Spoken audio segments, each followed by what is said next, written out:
Good morning, students. This is part 2 of the revision video for the poem Ode to a Skylark written by P.B. Shelley. We were able to do only up to stanza 7 in the first part, and today we begin stanza 8 onwards. Now stanza 8 and the next couple of stanzas, in fact stanza 8 to 11, continue with the theme that the skylark is more than a creature or a bird, and the poet tries to figure out how exactly to describe the bird. Now in stanza 7, the poet had dismissed the comparison of the skylark with the rainbow clouds. So let's begin stanza 8. What is the next comparison with which the poet compares the skylark in this stanza? So it is with the poet's hidden, unbidden thought. So the poet says that the skylark is like a poetic impulse, unbidden thought of the poet. That is the poetic impulse that cannot be restrained, unbidden, restrained or stopped. So what does the skylark do like a poet? What does he do like a poet? The skylark sings hymns or songs unrestrained that has wonderful results. So what is the wonderful result, or what changes occur in the world by the skylark's song? The song of the bird forces sympathy to surface, or sympathy to come up in the minds of people. The song of the skylark has actively and morally improved those who hear its song. Now let's move on to stanza 9. Now in stanza 9, what is the comparison? What is it? The poet compares the skylark to a highborn maiden. Where is the highborn maiden? Or what does the poet tell us about the highborn maiden? That she is in a palace tower. She is in a palace tower.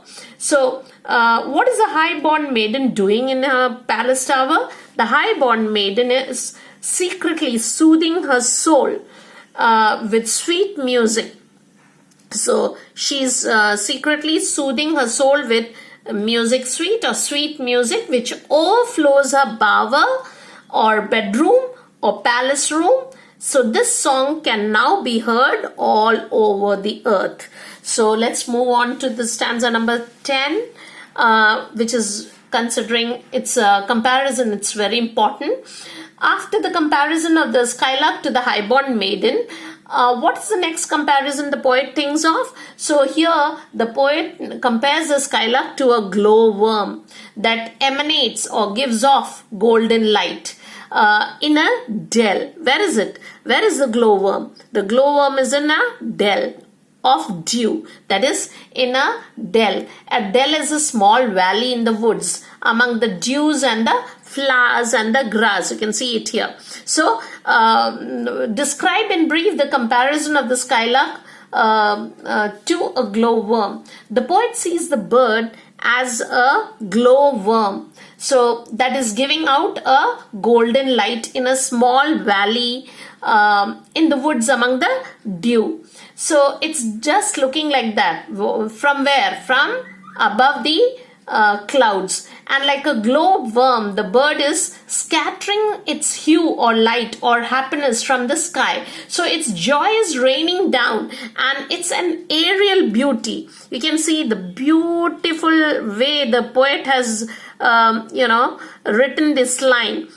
You can read this line in two ways. With that bracket given here, you can see it's a real hue, meaning it's a real color, hue, shade or color. And then the second line can be read, it's an aerial view. So it's a aerial beauty, means out in the air you can see the beauty. So it is being described here that the joy is raining down, and it's an aerial beauty to see among the clouds which try to screen it from the view. So what is trying to screen? The next question could be, what is trying to screen the glowworm from the view? The flowers and the grass is actually coming in between and trying to screen the glowworm from our view. So what is special about this? The glowworm, that the glowworm is emanating or giving out golden light. and it is an aerial beauty to see among the dew and the flowers and the grass. Now we come on. Did you see there's a colon which is special over here, a colon that is given at the end, which means actually whenever there is a colon, we know the next few lines would be the explanation of this part. So actually stanza 10 and 11 is interconnected. So this stanza is important. Stanza 10 is important considering the comparison that has been made there. So we move on to stanza number 11 here. So like a rose embowered. What is it's an extension of stanzas 10, as I told you. So what is the next comparison in stanza 11? The next comparison is with the rose, with a sweet smelling rose. Why does the poet compare the bird to a rose wrapped among its green leaves? The poet says that the skylark is hidden from view like a rose. How is it hidden? In the previous stanza we read that it is hidden between the green grass and the leaves, but here it says the rose is hidden in between the green leaves, its own leaves, so it is protected. It is embowered, means sheltered, protected by its own green leaves. But then when warm winds, who actually comes and destroys the protection? The warm winds comes and destroys. So when the warm winds blow, what happens? It blows off its flower and spreads its scent within the breeze. So the sweet smell of the petals is too much for even, you see here, too much sweet, too much for even the heavy wing thieves. So what happens when the warm wind blows? It blows off the petals of the flowers and spreads out its sweet smell or scent. So what is the final comparison that the poet makes in stanza 11? The final comparison is with the rose, sweet smelling rose. Then we come on to stanza number 12. Sound of Werner's showers, rain awaken flowers. So what about it? Let's see. In the 12th stanza, what is the metaphor about? The metaphor used is about the bird's song. So the the bird is not being compared, but the bird's song is being compared. The bird's song is being compared to what? Two things. Number one, sound of vernal showers. So it is better, it says here, it is better than the sound of vernal showers. Vernal means spring showers that land on the grass, on the twinkling grass. So it is better than the spring season rains that come on the twinkling grass. Number one, point number one. Point number two, it is better than the rain awaken flowers. So it is better than the beauty of the flowers that rain will have awakened or brought to life, or brought back to life. So two things or 2 points here. Remember that. Now we come on to stanza number 13. Teach us, sprite or bird. Do you see something strange over here? Sprite or bird. Where was this in the beginning, no? In the very first stanza. So the poet again, you can see there is a, just like stanza 7. Stanza 13 is also a turning point in the poem, where the poet, having exhausted all his metaphors, all his comparisons, everything, now what is he doing? His metaphors, comparisons turn back to the skylark and again addresses the skylark as sprite or bird. Sprite meaning spirit, or bird means a creature. So once again, either you are a sprite, you are a spirit, or you are a bird. Both. Now what does the poet ask the bird to teach, or what does the poet tell the bird? The poet is telling the bird to teach him what sweet thoughts it is thinking. So what are the sweet thoughts that is in its mind? What has the poet never heard of? He says he has never heard of something. What? He has never heard of such rapture, such art that is divine.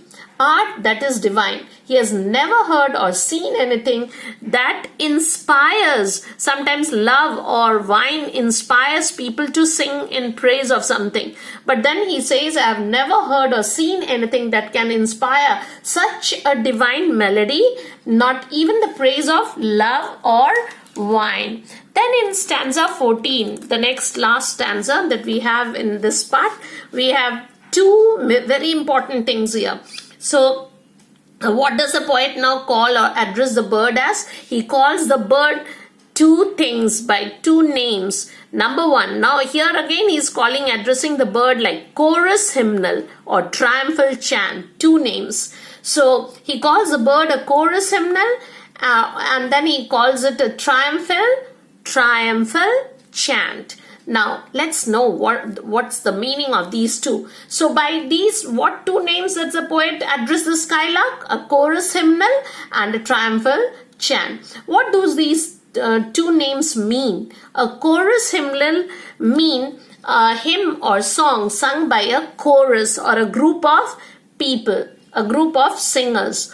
A triumphal chant means a winning or celebratory chant or rhythmic music suited for all occasions. Now, I hope you have understood that. So, and in the next line, it's very important. Matched with thine would be all but an empty want. It's very important.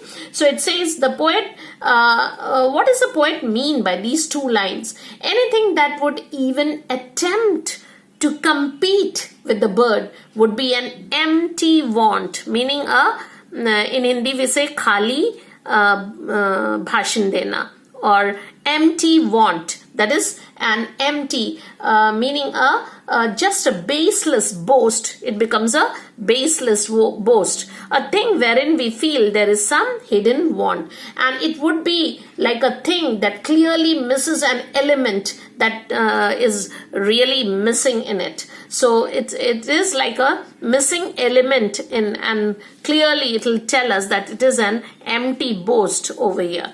So I hope you have understood, children, and here we end the second part of the video. Thank you.